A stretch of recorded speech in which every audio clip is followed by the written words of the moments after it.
Hi, kitty cats, and welcome back to Tails and Tassels, the show where you learn about the lives of burlesque and nightlife performers, their craft, their cats, and how the two worlds intertwine. I'm your host, Gemma Smith. By day, I'm a manager at a kitten nursery. And by night, I host the Catbaret, a cat-themed variety show in New York City. In today's solo episode, I'm getting real about managing stress and doing my best to stay grounded while juggling a busy life of burlesque, podcasting, producing the Catbaret, plus working by day in animal welfare. In this mini episode, I'm sharing 5 ways I manage stress, from morning rituals to breaking down big projects, and of course, the grounding power of cuddling with my cats. These tips are simple, honest, and easy to incorporate into your routine. Before we dive in, I did receive some feedback from some of you listeners on your words for the year based off my last solo episode. So Jenny from Manhattan told me that her word is action. Less talking about doing things and asking permission or overthinking, and more doing them. Some other words of the year shared to me through Instagram were limitless, go, peace, and courage. Another person shared that they choose as many words of the year as necessary. Sometimes it's an inspirational quote. Their words this year are self-care, selfish, and fun. So if you haven't shared with me your words for the year or any New Year ritual that you have, go back, listen to episode 10, then DM me, email me, and I'll be sure to share your words on the next solo episode. All right. So let's dive into the 5 ways that I manage stress. My first tip is my morning routine. Now, I want to be real with you. This isn't an impossible morning routine, like wake up at 5:30, meditate for an hour. It's not like that. This is something that is simple and manageable for me. And I'll be real that I don't follow this morning routine 7 days a week. But on days I'm working at my day job, I've noticed having this time to myself in the morning has been a game changer. And I genuinely feel so much better when I follow this routine. So, what is it? Well, it starts, of course, with cats. Lion-O in the morning loves to come into the bed and cuddle with me, and it's a very specific cuddle. He goes around my husband's side of the bed, over the pillows to my side, and then down the left side of the bed where I am. Even though the door is closer just to my side of the bed, he has this funny way. So sometimes I get up and I'm ready to start the rest of my routine, but I see him waiting for me outside the door to cuddle. So I've now set my alarm a little bit earlier so we have at least 5 to 10 minutes in the morning where I can just cuddle with him in bed. Once I've gotten my Lion-O cuddles, of course, I feed both the cats. My Luna deserves some love too.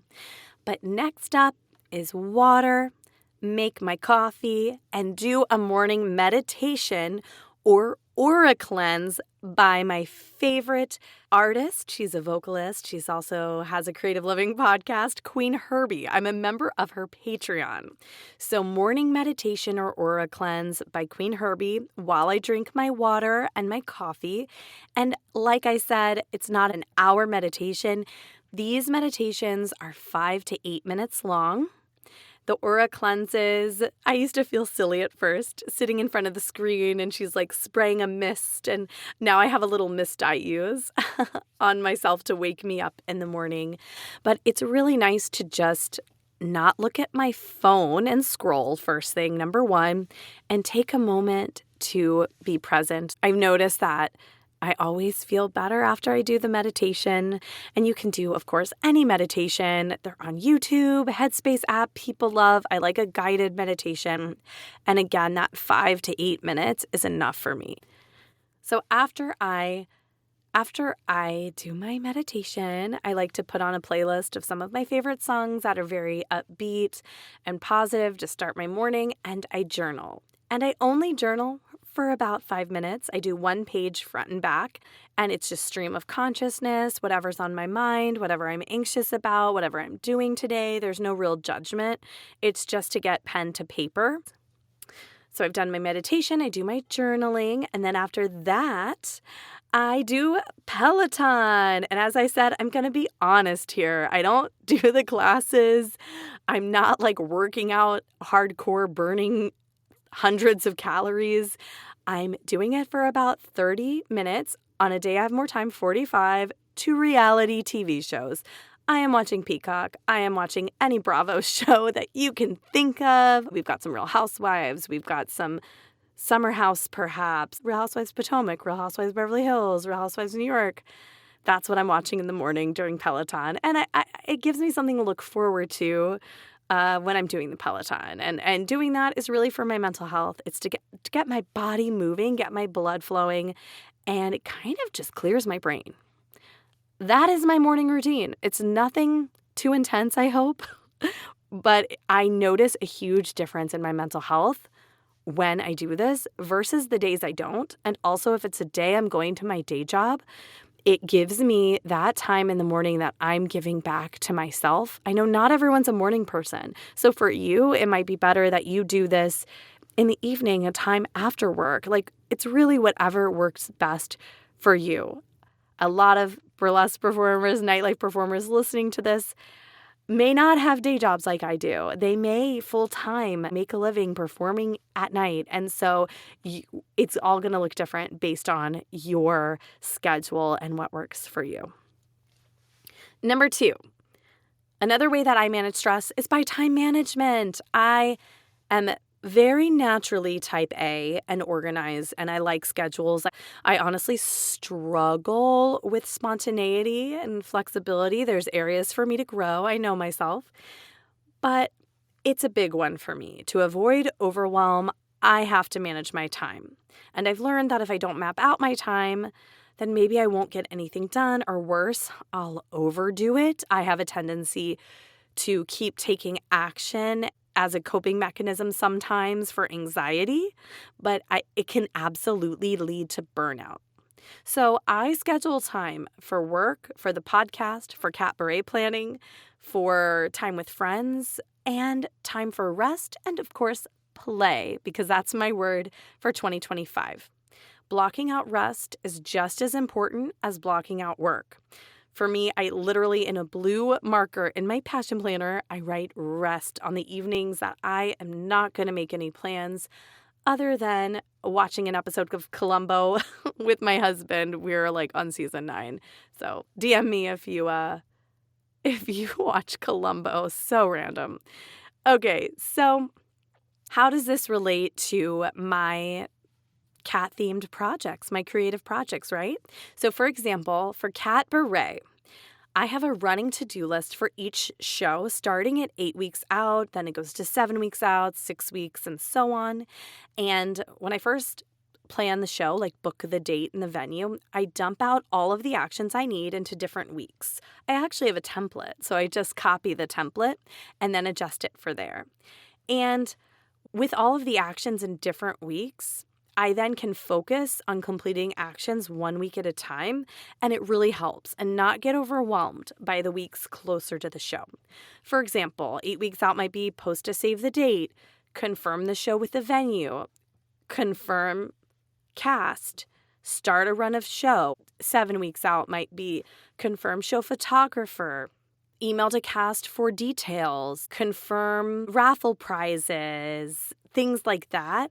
And I have it all the way down, including social media, what I'm going to post on social media and when, and having this running Google Doc. It's a Google Sheet has been insanely helpful. And I'm actually thinking of fine-tuning this and finessing it and sharing it as a download for my listeners to help plan your shows, because I find that this organization has really, really helped me. I'm also an event coordinator. I've worked as a day of coordinator for folks' weddings. I've been hired in that capacity. So as far as planning events and timelines and producing, I have a lot of experience that I would love to share, and I'm always learning too from all of you.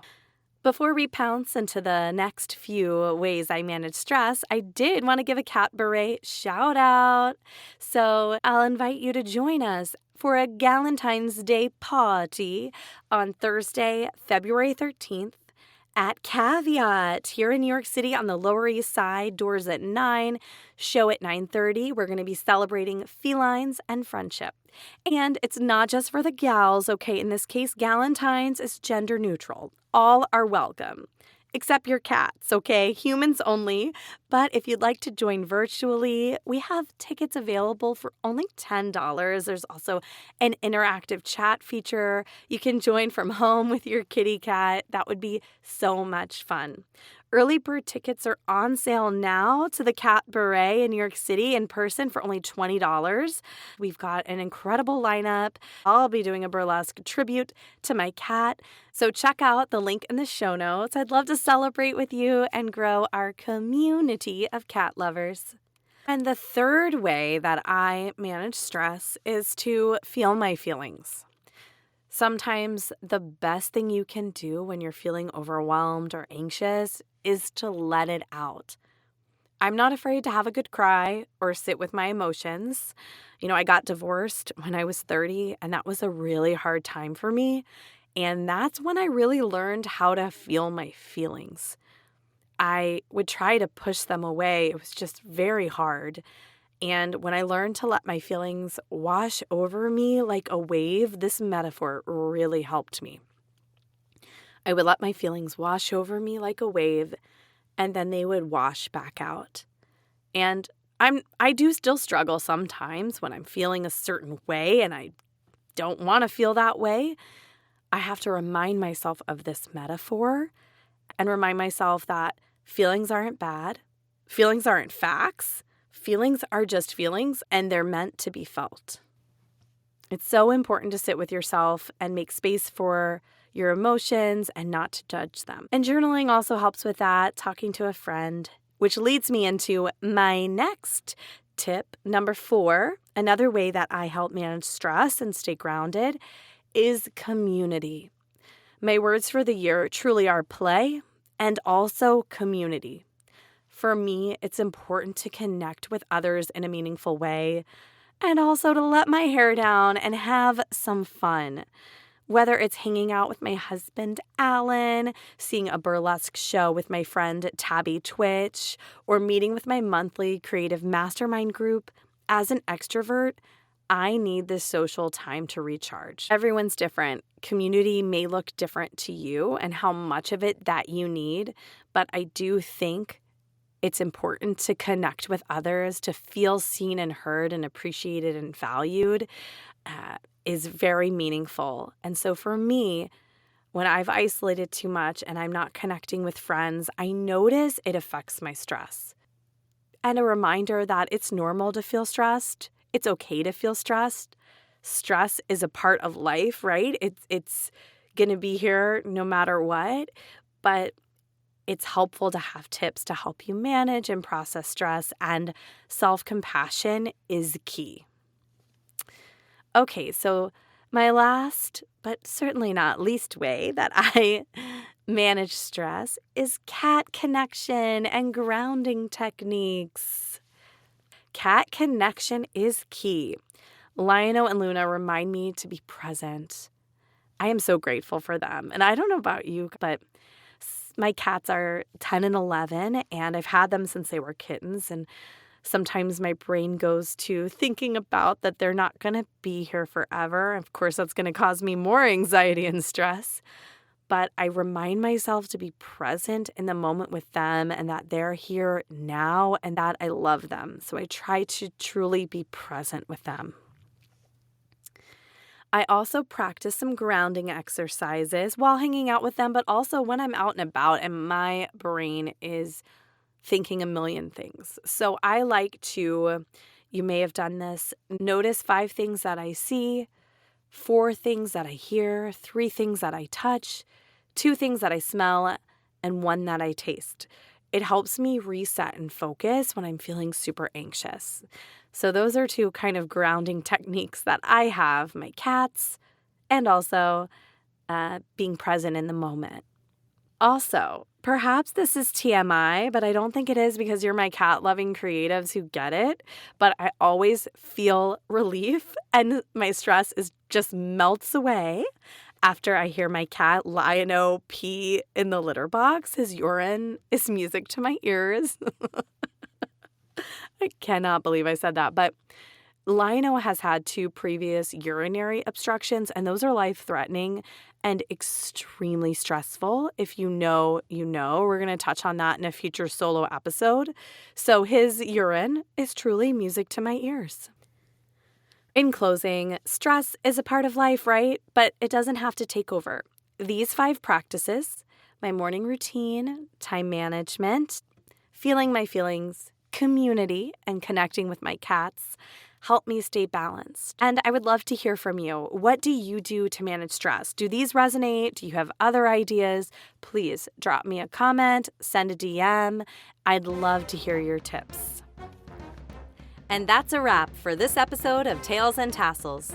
So if you have any questions, comments, or just want to say meow, feel free to send us an email at tailsandtasselspod@gmail.com. Thank you for listening, and don't forget to subscribe, rate, and review our podcast. Also, join our community on Instagram at Tails and Tassels Pod for more updates and behind-the-scenes fun. See you next time, kitty cats.